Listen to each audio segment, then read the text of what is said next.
peut-être que si on pensait plus à la reconstruction au moment où on faisait la guerre, peut-être qu'on ne ferait pas du tout la guerre, hein, au final, ce serait plus simple. Non, ce que je voudrais dire par rapport au lien entre la résolution de conflits, l'aide humanitaire, parce que là, on s'est quand même situé dans le post-conflit. En fait, ce qui est difficile en tant qu'acteur humanitaire, c'est la place que doit avoir l'humanitaire dans ce système global de prévention de conflits, résolution de conflits. Parce qu'en fait, hein, c'est vrai que les acteurs humanitaires ont toujours tendance à pousser pour que, je parle des ONG, hein, pour que l'humanitaire soit délié des impératifs géopolitiques, des impératifs de résolution de conflits, qui est vraiment cette indépendance, ce respect des principes humanitaires. Et moi, je me rends compte que dans les différents systèmes, que ce soit les systèmes nationaux, les systèmes des Nations Unies, en fait, soit on arrive à un système où l'humanitaire est vraiment, pour le coup, détaché des enjeux politiques, mais dans ce cas-là, il devient tellement secondaire qu'il n'y a plus de moyens, il n'y a plus de fonds et plus personne s'en occupe. Ou alors, on le remet au centre d'un genre de système un petit peu cohérent.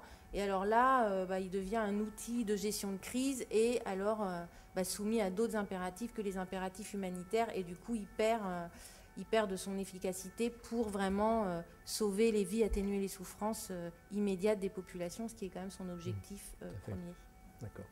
Reste pour les 4 minutes qui nous restent le dernier point que j'avais soulevé tout à l'heure, qui est finalement l'épée de Damoclès des cours pénales ou des tribunaux internationaux.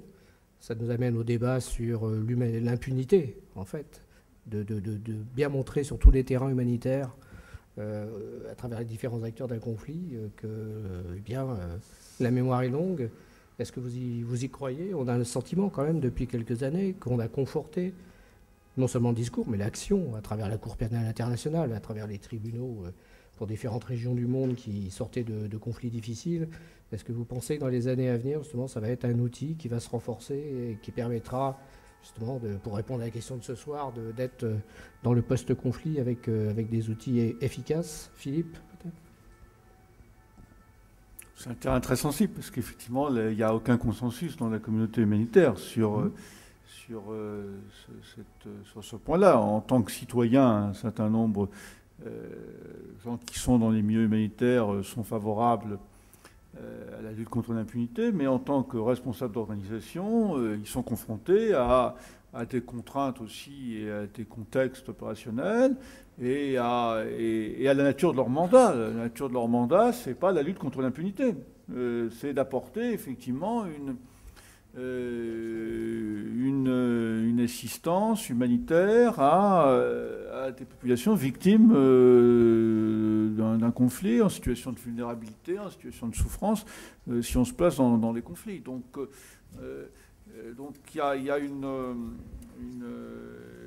puis l'exemple du Darfour évoqué tout à l'heure montre la collision, les difficultés, les agendas qui ne sont pas les mêmes, par exemple, entre les défenseurs ou les promoteurs de la justice pénale internationale ou des droits de l'homme et les acteurs humanitaires opérationnels. Donc c'est un terrain tout à fait sensible sur lequel il faudra probablement approfondir et peut-être faire d'autres 5 à 7 et en tout cas en discuter. Moi, il me semble qu'on ne peut pas déconnecter la lutte contre l'impunité complètement de l'action humanitaire, mais on ne peut pas non plus en faire la référence principale. Mais je vais prendre juste un petit exemple et je m'arrêterai là. Par rapport au processus DDR que j'évoquais tout à l'heure, les programmes des organisations humanitaires, les programmes d'ONG humanitaires dans des processus DDR ne peuvent pas, de mon point de vue, ça n'engage que moi, totalement s'abstraire de la responsabilité de certains acteurs, de gens qui sont dans les processus de mobilisation, qu'on va réinsérer, qu'on va aider à se réinsérer, et qui peuvent avoir été dans le cadre du conflit des auteurs d'exactions importantes. On ne peut pas totalement s'en abstraire dans la construction de ces programmes.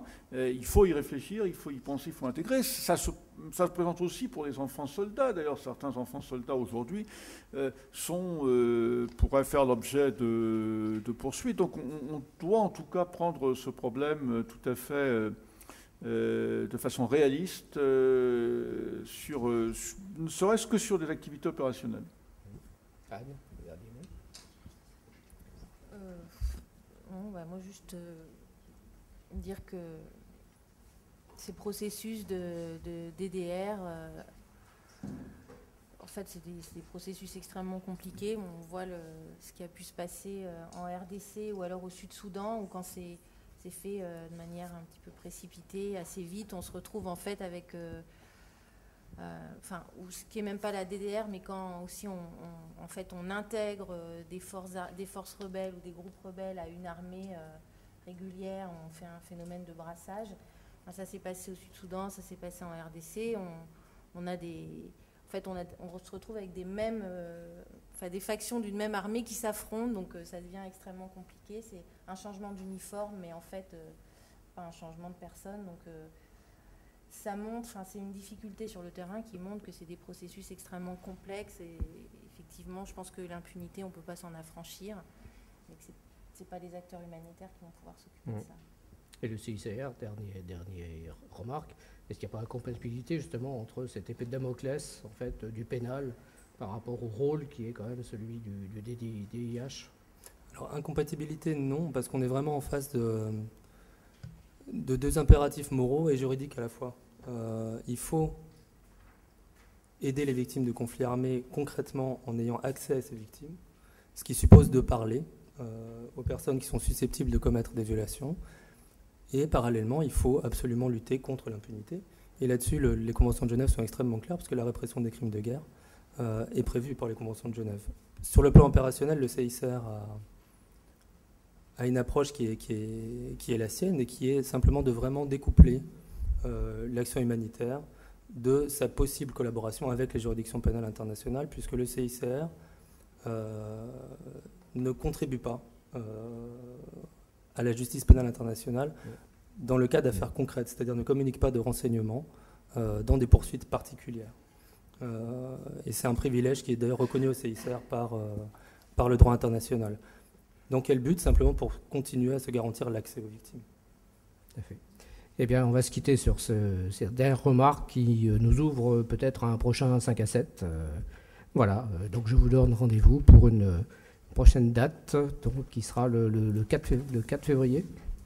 Voilà, vous retrouverez ça donc, sur le site du CICR et notamment le blog tenu par M. Joly du CICR. Merci et bonne soirée. Merci.